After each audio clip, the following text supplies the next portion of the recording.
Olá, meus queridos, tudo bem com vocês? Estamos aqui mais um dia em nosso canal pregando o Evangelho de Cristo. Vamos dar continuidade aos estudos da cronologia dos Evangelhos. Hoje temos um tema maravilhoso também, lembrando que no capítulo anterior falamos do pão da vida e que Jesus, ele é o verdadeiro alimento, né? É aquele alimento que persiste para a vida eterna. Tá bom? Para aqueles que não me conhecem, meu nome é João, sou formado em Teologia pelo Instituto Mundo Bíblico. E eu peço que inscreva-te no canal, compartilhe esta mensagem, compartilhe em todos os grupos, tanto do trabalho, da família, tá bom? Compartilhe nas suas redes sociais, para que você se converta em um canal de bênçãos do Senhor. Hoje, vamos abrir as nossas Bíblias no Evangelho escrito pelo apóstolo João, a partir do capítulo 6, iniciando no versículo de número 60. Tá bom? E a palavra de Deus diz assim: ao ouvirem isso, quando eu falo aqui é a continuidade do capítulo anterior, quando Jesus se declarou o pão da vida, e quando ele falou que deveriam de consumir, de forma espiritual, claro, o sangue e a carne dele, para poder ser salvos, né? Mas ao ouvirem isso, continuando aqui, muitos dos seus discípulos disseram: dura é essa palavra, quem consegue ouvi-la? Sabendo em seu íntimo que os seus discípulos estavam se queixando do que ouviram, Jesus lhes disse: isso os escandaliza?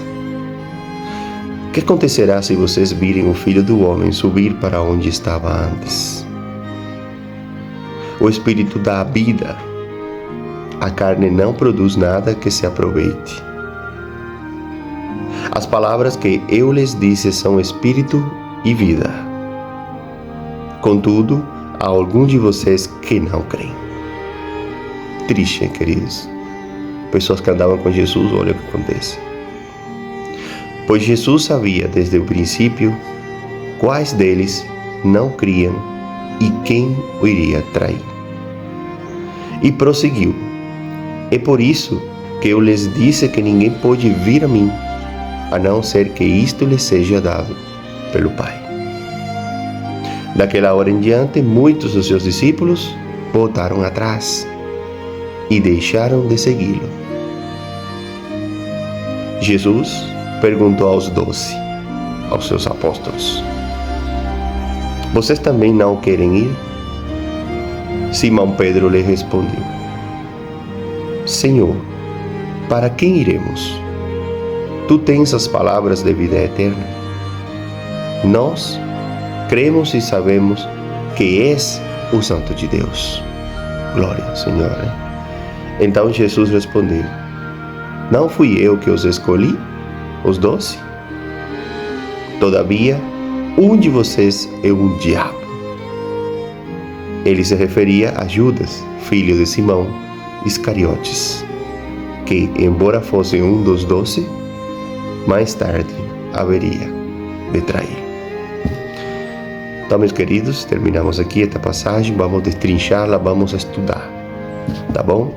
Porque aqui acontece uma coisa muito triste. Muitos discípulos abandonam Jesus. O homem, ao longo de toda a história, se viu frustrado e desanimado, tentando buscar o sentido da vida. O que era o raciocínio, o que era a verdade, quem havia criado o mundo. O Evangelho de João veio para dialogar com pessoas de cultura grega que viam na filosofia a solução para tudo.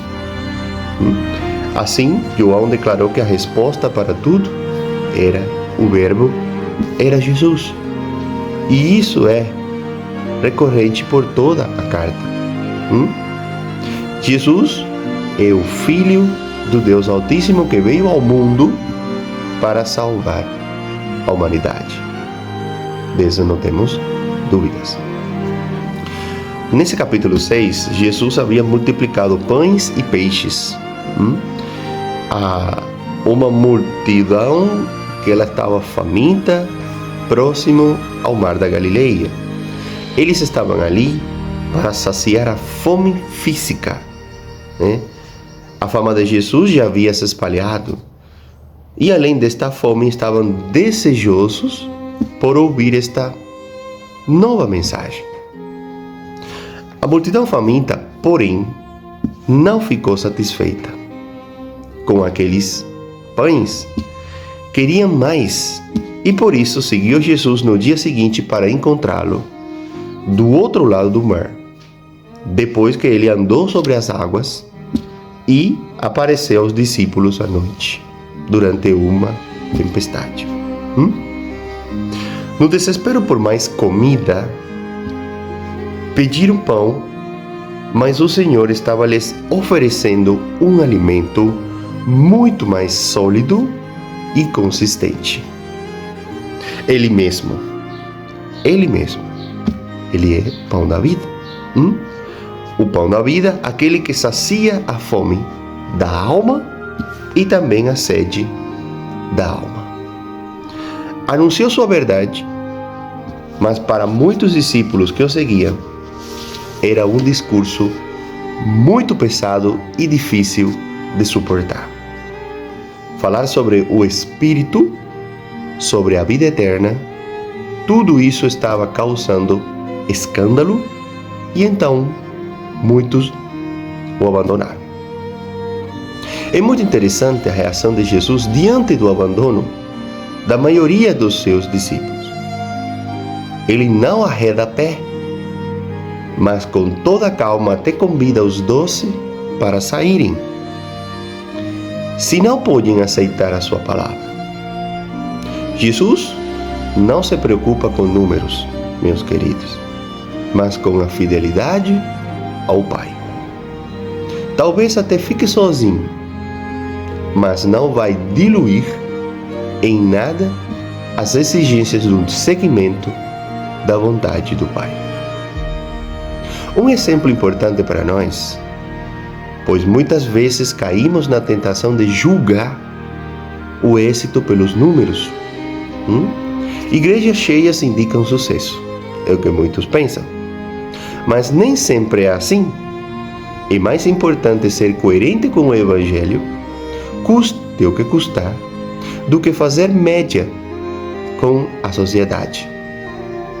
Às vezes, através de uma pregação tão insossa que reduz a religião a um mero sentimentalismo sem consequências sociais.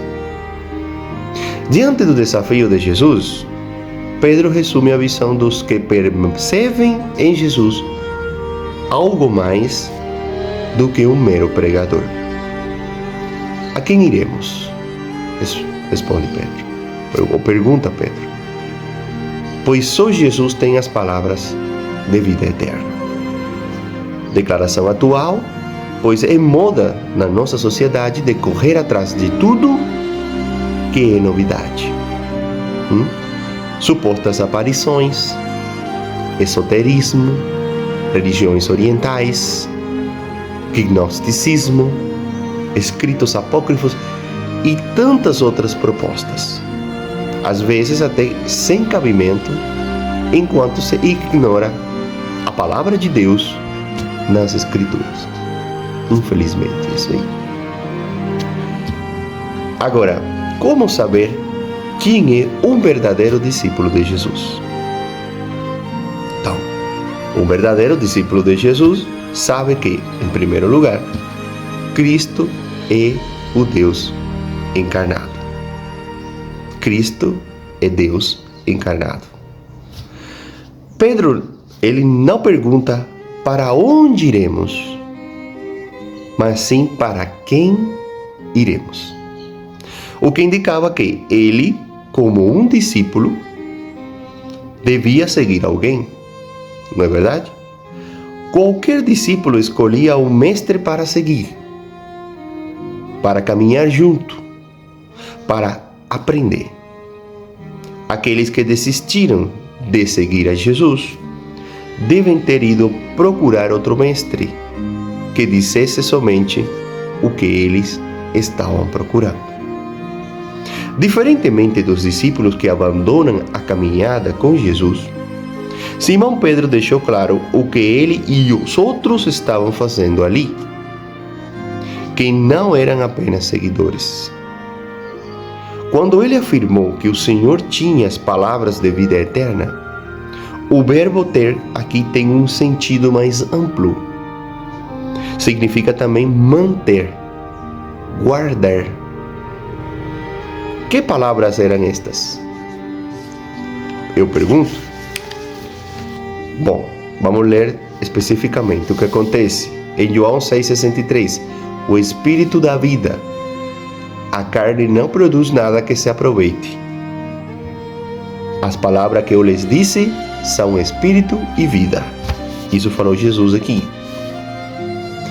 Devemos cuidar de não interpretar erradamente as palavras de Jesus quando diz: é o Espírito que vivifica, a carne para nada serve.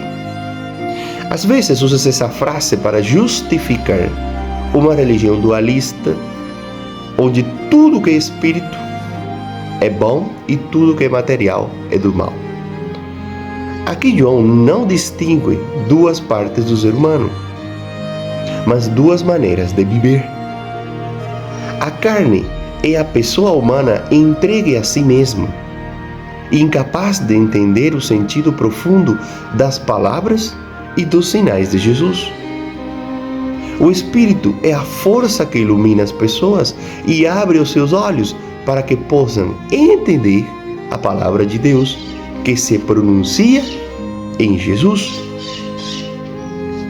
Pedro sabia que Jesus tinha consciência do ensino aplicado. Não eram meras palavras ou promessas, mas eram ensinos divinos, ensinos vindos da eternidade.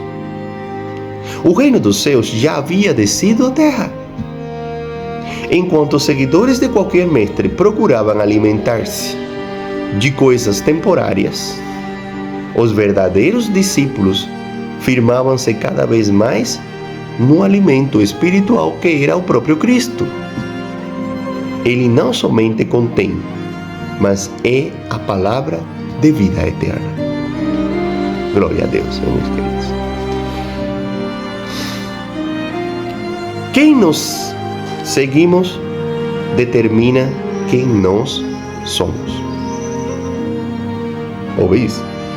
Quem nós seguimos determina quem nós somos. O tempo que nós dedicamos a quem seguimos também. Infelizmente, muitos procuram mensagens motivacionais que mensageiam o ego, que dizem o que o homem quer ouvir. Uma palavra de confronto incomoda. É dura demais para quem quer se manter em suas práticas erradas. Há pessoas que param de ir à igreja porque ouviram uma pregação que denunciou seu pecado,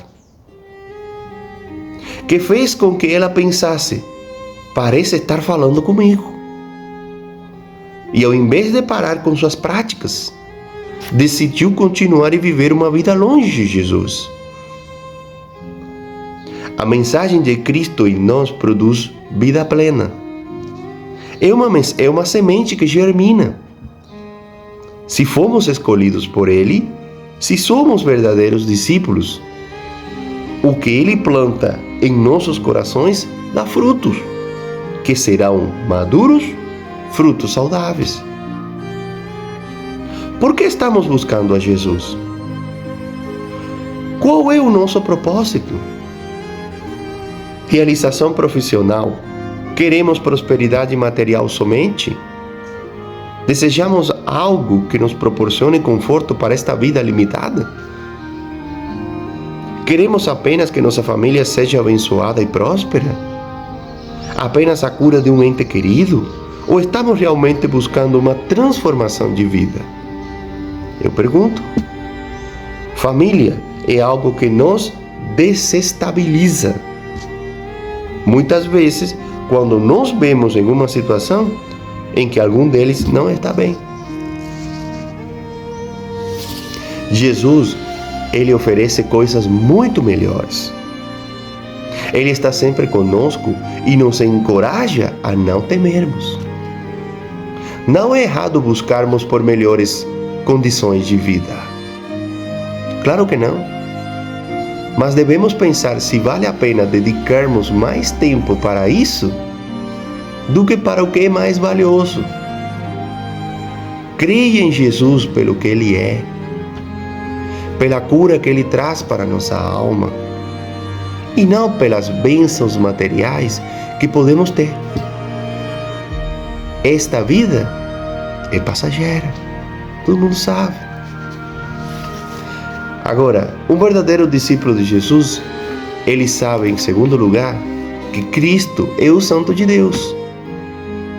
Simão Pedro declarou a firmeza da sua crença. A experiência na caminhada com Jesus fez com que ele percebesse que Deus estava presente entre eles. Assim sendo, como Pedro poderia buscar outros mestres? Alguém santo é alguém separado. Não havia nada deste mundo em Cristo. A confissão feita é que Jesus é o Santo, ou seja, consagrado a Deus para cumprir sua tarefa messiânica.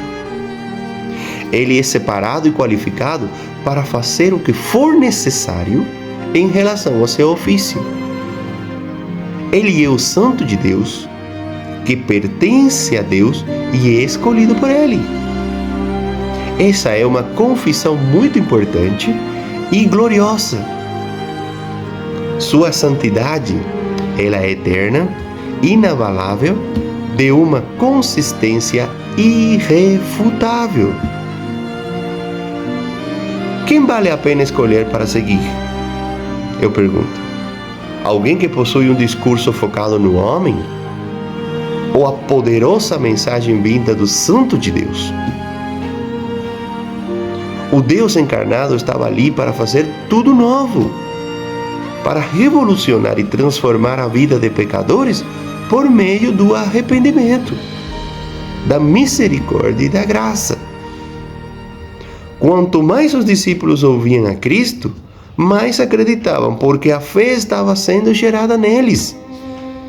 E isto não lhes poderia ser tirado por homem algum.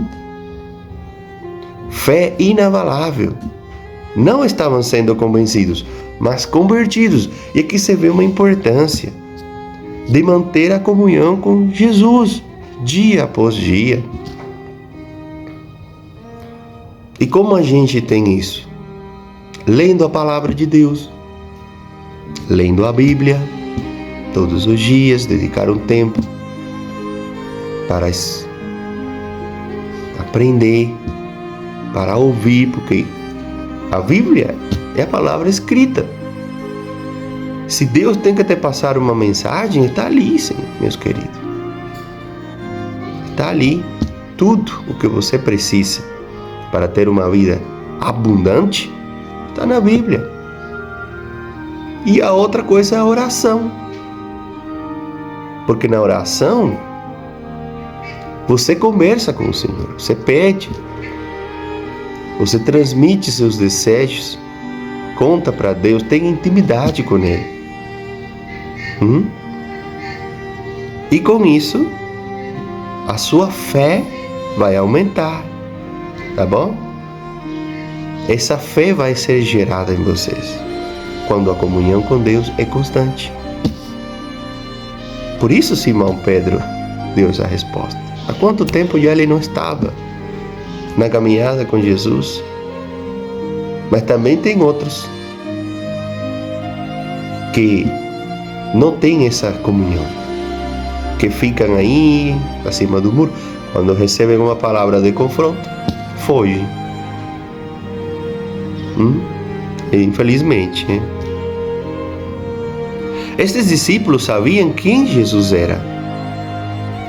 Eles não apenas viram os milagres, como por exemplo a multiplicação dos pães e peixes, mas presenciaram nele a manifestação do reino de Deus de forma viva e eficaz. Situações em que era impossível ficar indiferente. Qual tem sido o nosso relacionamento com o Senhor? Temos crido e conhecido nele o próprio Deus? Temos sentido sua santa presença? Ou será que vivemos achando que estamos caminhando com Jesus, mas na verdade estamos enganados? Queridos irmãos, muitas dúvidas podem permear o seu coração, mas nenhuma delas pode fazer morada. Pois se o seu coração está o tempo todo atribulado pelas circunstâncias, significa que não está clamando por Cristo para acalmar as tempestades da nossa alma. Temos de parar e observar como está nosso coração. Cremos realmente que Cristo é o Messias prometido? Confiamos plenamente na ação do Senhor em nós? Isso nos traz segurança? Reflita. Essa passagem nos convida a nos examinarmos e verificarmos se estamos realmente buscando a verdade onde ela se encontra, ou se a deixamos de lado, achando, como a multidão do texto, que o seguimento de Jesus é duro demais. No meio de tantas propostas de vida, estamos convidados a reencontrarmos a fonte da verdadeira felicidade e da verdadeira vida, fazendo nossa a experiência de Pedro, que descobriu que Jesus tem palavras de vida eterna, e então com ele clamarmos: a quem iremos, Senhor? Só tu tens palavras de vida eterna. Glória a Deus, meus queridos. Então, meus queridos, resumindo que a mensagem do Evangelho, ela é uma mensagem maravilhosa. Muitas vezes nos motiva, sim, nos incentiva a continuar, nos gera uma alegria, nos gera uma paz no coração enorme. E a gente pega essa energia quando está atribulado, cansado, triste, abatido, e nos gera assim uma coisa maravilhosa, e nos dá esse boom, nos aumenta a nossa fé, e nos dá essa força para continuar em pé e lutando. Mas muitas vezes a mensagem do Evangelho também vai ser confrontante, e ela nos vai falar o que nós somos em realidade: podres pecadores. E muitas vezes também nos vai deixar assim entristecidos. Por quê? Porque nos vai mostrar o nosso verdadeiro coração. Mas o que Cristo está falando aqui é que isso pode acontecer, mas o que não pode gerar em nós um sentimento assim de rechaço e de orgulho, falando: ah, mas olha o que está falando de mim, vou embora, as palavras são duras demais. Não, eu não resisto isso, não aguento isso. Isso quer dizer que você ainda não nasceu de novo. Se você quer ter um verdadeiro relacionamento com Cristo e quer ser salvo, primeiramente você tem que reconhecer que você é pecador. Primeiramente você tem que reconhecer que suas obras não vão te salvar. Você pode ser uma pessoa muito boa aos olhos dos outros, mas aos olhos de Deus, você sempre vai ser um pecador, porque você peca todos os dias. Às vezes você não faz uma coisa grande assim, ah, meu Deus, condenado. Mas o seu coração está 100% todos os dias ao ponto de ser santo, sem ter um justificador na sua vida. Você é um Barrabás. Você estava condenado a morrer e Jesus veio morrer por ti. Tá bom? Então, Se você quer ter a mesma atitude que Pedro teve, porque Pedro, ele reconheceu que não existiria outro a seguir, porque o Cristo que ele estava seguindo, o Senhor que ele estava servindo, era o único que tinha palavras de vida eterna. E agora eu te pergunto, você acha que todos os caminhos conduzem a Deus? Não. Tem muitas propostas hoje em dia. Muitas. Tem várias religiões com suas propostas, com suas coisas. Mas só Jesus. Não sou eu que falo. É a Bíblia. Só Jesus tem palavras de vida eterna. O sacrifício que ele fez uniu o abismo que separava Deus dos homens. Você acha que você está limpo demais para estar na presença de Deus? A palavra fala que todos pecaram e se afastaram da glória do Senhor, desde o Éden até os nossos dias. Então, o homem não tem a capacidade de se purificar. E Deus é santo para estar do lado de um pecador. Mas Ele nos amou tanto que enviou a seu Filho unigênito, Jesus Cristo, a morrer por nós. Então, Jesus é quem nos justifica. Entendeu? Quando a gente estiver na presença de Deus, e Deus enxerga em nós todos os nossos pecados, Ele, Jesus, vai falar: Pai, tudo isso foi justificado com meu sangue, com meu sacrifício.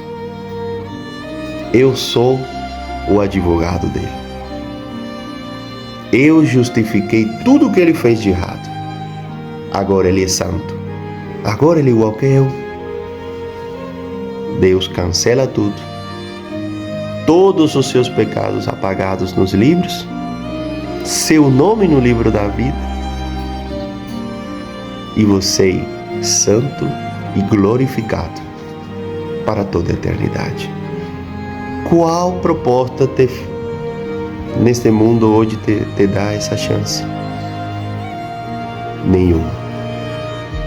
Entanto, muitos fogem da presença de Deus porque são confrontados. Não nasceram de novo, infelizmente. Mesmo assim, meu querido irmão e minha querida irmã afastada, que não aguentou a mensagem que Jesus tinha que te passar, Ele te ama e Ele quer que você retorne a seus braços. Por favor, deixe o orgulho de lado. Reconheça que você é pecador ou pecadora. Reconheça que só Jesus tem palavras de vida eterna. E volta até os braços dele. Queremos nos encontrar. Eu quero te encontrar na eternidade.